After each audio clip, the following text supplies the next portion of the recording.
a caballos, enfrentando arcabuces a piqueros, con el alma unida por el mismo clero, que la sangre corra protegiendo el reino. Aspa de Borgoña, flameando al viento, hijos de Santiago, grandes son los tercios, escuadrón de picas, blancos a cubierto, solo es libre el hombre que no tiene miedo. Lucha por tu hermano, muere por tu reino, vive por la paz en este gran imperio. Nunca habrá derrotas si nos hacen presos, solo tras de muertos capitularemos. La bola de malla, chaleco de cuero, peto y espalda. Se liberan los amados. Amén. Amén. Caballeros. Levantar las picas con un canto al cielo. Nunca temeré si van columna el tercio. Hola amigos, nos encontramos de nuevo en el norte de los Países Bajos, durante la Guerra de los 80 años, en el año de nuestro Señor de 1580. Pero veamos qué pasó previamente. En 1578, los estados se descomponían en agresiones y conflictos internos, lo que acabó provocando que en enero de 1579 se formara por un lado la Unión de Arras, formada por las provincias católicas del sur y el Flandes Valón, y por el otro la Unión de Utrecht, que comprendía las provincias calvinistas del norte, Holanda, Ceranda, Frisia y Guelders. No hubo manera de que los estados lograran un régimen y un gobernador capaz de dar estabilidad a los estados. Se nombró primero al archiduque Matías, un títere de Orange, en enero de 1578, que resultó un fiasco, para nombrar luego al francés duque d'Anjou, en agosto de 1578, y que finalmente abandonó en 1583. En el Flandes católico, el duque de Parma tomó el gobierno, pero con limitaciones, ya que los estados valones, por el Tratado de Arras de 1579, habían puesto condiciones. No era reconocido como gobernador general y la mayoría de las tropas españolas e italianas tenían que salir de Flandes. Y mientras todo esto se dirimía, Alejandro Farnesio no permaneció expectante, y el 24 de enero de 1579 inició su bien planificada ofensiva.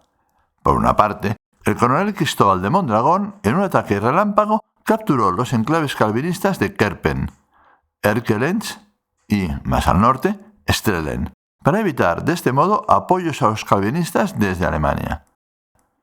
Por otra, él mismo inició la ofensiva desplazándose a Turnhout y colocándose entre los dos ejércitos enemigos. Tras derrotar a la caballería de este último, pactó con él su retirada hacia Alemania. Se dirigió entonces hacia Amberes, con unos 5.000 soldados de infantería y caballería, para enfrentar a los 25.000 del ejército de los estados, cuyo núcleo duro, unos 4.500, se hallaban fortificados en la aldea de Borgerot.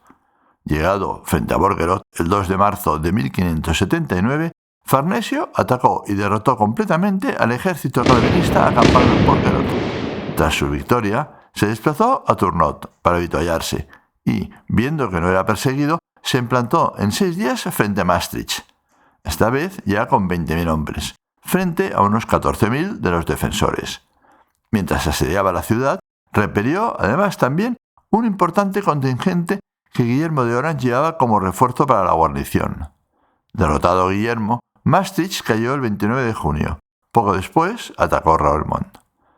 Las consecuencias de la victoriosa campaña fueron un ejército calvinista encerrado y desmoralizado en Amberes, el amotinamiento de las tropas inglesas y las deserciones de valones y católicos desde las filas de los estados a los realistas.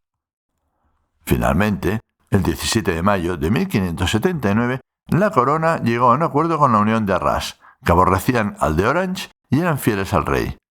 Acuerdo por el que los tercios viejos salían de Flandes nuevamente hacia Luxemburgo. Paralelamente, las negociaciones de paz que se iniciaron en Colonia tras la victoriosa campaña de Parma fracasaron definitivamente en noviembre de 1579, bajo la siempre intrigante sombra de Orange, y se volvía al estado de guerra. Jos de Lalande, conde de Rennenberg, católico al servicio de los estados, era por entonces gobernador de Groninga. Influido por la victoria del duque de Parma, pero también alarmado por la agresividad de los calvinistas hacia los católicos, y con el soporte de la ciudad de Groninga, se unió a las fuerzas realistas el 3 de marzo de 1580. Expulsó de Menem a la guarnición fiel a los estados generales y abrió un segundo frente de guerra en el norte. Los estados, financiados por Isabel I de Inglaterra, enviaron al norte un ejército comandado por el inglés John Norris para intentar levantar el sitio de Steenwijk, y a otro ejército a las órdenes del conde de Hohenlohe, que inició el sitio de Groninga. Farnesio, decidido a no perder Groninga, solo pudo enviar unos escasos refuerzos, quizás, no se sabe con seguridad, entre 6.000 y 8.000 hombres, tanto de infantería como de caballería ligera, españoles y alemanes. El mando recayó en el coronel Marten Schenk.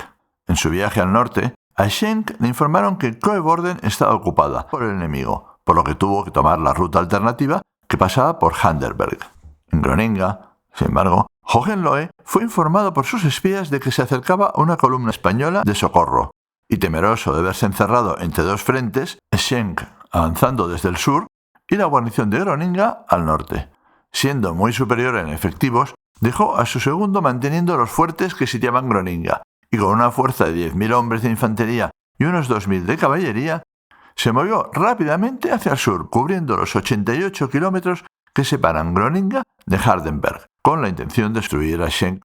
Derrotándolo, dejaría aislada Groninga y sin posibilidad de recibir ningún otro socorro, con lo que no tendría más remedio que rendirse. El ejército realista, bastante menor y sin artillería, estaba compuesto por infantería española y alemana, ambas veteranas, tanto arcabuceros como piqueros, y caballería, que aunque era ligera, arcabuceros a caballo y lanceros, era algo superior en número a la holandesa. El ejército de Hohenlohe, aun siendo más numeroso, era algo inferior en caballería y en piqueros, aunque eso sí, tenían 3 o 4 piezas de artillería.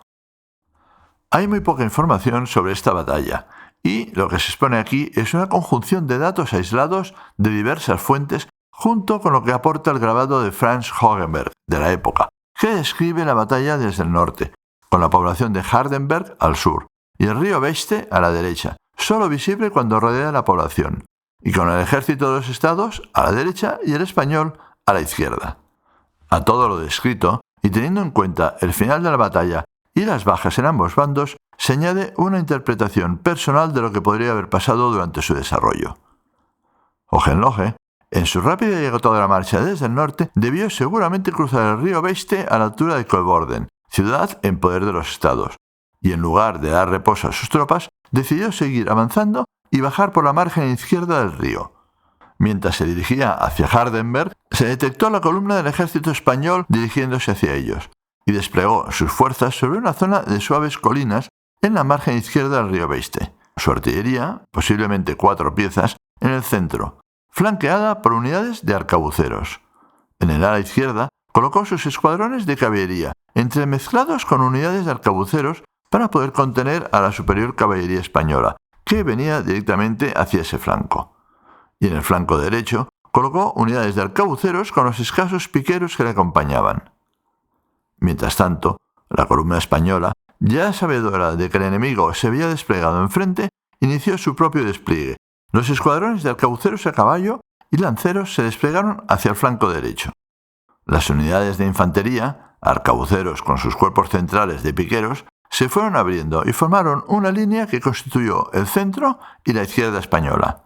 Otro escuadrón de lanceros, que marchaba en retaguardia, avanzó para quedar situado en segunda línea del centro-izquierda como reserva.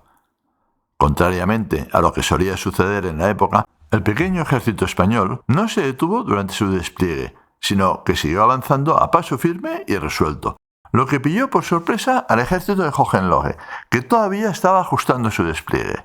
En el flanco derecho español, los arcabuceros a caballo y lanceros se lanzaron a la carga, y si bien sufrieron bajas por los disparos de la infantería holandesa formada entre los escuadrones de caballería, no se desordenaron y continuaron con la carga. Mientras tanto, la caballería holandesa, tras los disparos de su infantería, se adelantó para formar una línea de batalla y contracargar, pero ya era demasiado tarde. La caballería española, a pleno galope, les impactó mientras formaban y los deshicieron. Y siguió una fuga en masa de los jinetes calvinistas. Unos dieron media vuelta, atropellando y desbaratando a la infantería que había quedado detrás sin soporte. Otros huyeron hacia los lados, pasando muchos al galope entre las dos líneas de infantería enemigas que se aproximaban, y siendo observada su fuga por toda la línea calvinista. Los lanceros lancearon sin misericordia a todo el eje que se les ponía en el camino, causando numerosísimas bajas. El flanco izquierdo calvinista se había deshecho en poco menos de media hora. En el centro, la artillería calvinista tuvo el tiempo justo para realizar una salva de disparos, que fue encajada con valor, pero ni los detuvo ni los desorganizó. Intentaron recargar para una segunda andanada, pero la infantería española alcanzaba ya la batería y el resto de la cansada infantería. Los artilleros, en pánico, abandonaron sus cañones y huyeron, y en las filas de la infantería calvinista cundió el desánimo y el pavor al ver que toda la línea española se les echaba encima. La infantería española, picas en riste y con los arcabuces bien cebados, se enfrentó con la infantería enemiga. Los arcabuceros, ahora sí, dispararon a quemarropa, mientras los piqueros, sin oposición en el centro, pues allí no habían piqueros holandeses, destrozaron las primeras líneas de los titubeantes calvinistas y mercenarios, y empezaron a ceder terreno. Pero con los piqueros españoles y alemanes masacrándolos sin piedad y sin picas con las que ponérseles, se derrumbaron, se rompieron y se dieron a la fuga. El centro holandés había dejado de existir. En cuanto al flanco izquierdo español, cargó también contra el enemigo, que sin embargo tenía allí una unidad de piqueros mercenarios que pudo ofrecer a los españoles alemanes algo más de resistencia, incluso mantener a raya al escuadrón de lanceros de reserva que se dirigió hacia ellos. Pero estaba todo ya sentenciado, y el ala derecha calvinista acabó por ceder a la arcabucería de la infantería española y retirarse también desordenadamente. Abandonando las picas sobre el campo de batalla, estas unidades fueron también aniquiladas por las tropas españolas, y muy especialmente por el escuadrón de lanceros, que era libre ya de picas, los persiguió hasta Coevorden. En poco más de una hora, el pequeño pero veterano ejército español, a las órdenes del flamenco Martin Schenck, aniquiló al mucho más numeroso ejército calvinista de Hohenlohe, enviado precisamente para hacerlo desaparecer. Hohenlohe y algunos de sus oficiales pudieron huir y refugiarse en Coevorden. En una hora habían sufrido más de 3.000 bajas por unas 100 de los españoles. Todas las unidades se dispersaron y los mercenarios se dirigieron a Alemania. El ejército de Hohenlohe había dejado de existir como fuerza de combate. Las noticias llegaron rápidamente a Groninga y los calvinistas abandonaron los fuertes y el sitio y se retiraron hacia el interior de Frisia, hacia donde fueron también perseguidos. En previsión de un segundo ataque por el inglés Norris, se volvieron a solicitar refuerzos y Farnesio envió al coronel Francisco Verdugo con 2.000 arcabuceros. Y al iniciar la marcha desde Kerpen, fue informado de que en Colonia los estados habían reclutado una compañía de reiters que se hallaban desafectos porque se les había pagado con moneda falsa. Verdugo los contrató y los añadió a su pequeña fuerza. Desde Colonia, Verdugo se trasladó al norte por el Rin y se reunió con la caballería de Van Lenlien, que se había desplazado hasta allí por tierra. Unidas ambas fuerzas, se trasladaron a Bredevoort y por Coevorden, que estaba ya liberada, llegar finalmente a Groninga. Allí se había producido ya el fallecimiento de su gobernador, Georges de Lalaing, conde de Reisenberg, el 23 de julio de 1581. Llegado el coronel Verdugo, asumió entonces el mando de Groninga y Frisia y se prestó para su defensa.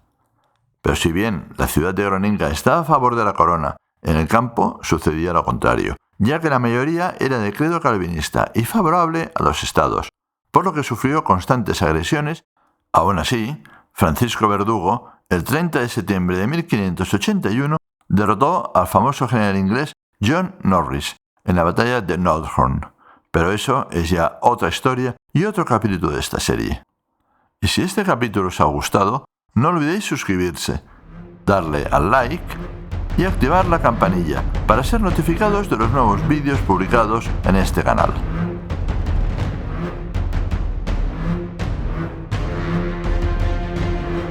Hasta luego amigos, nos veremos de nuevo en las fértiles y húmedas tierras de Flandes.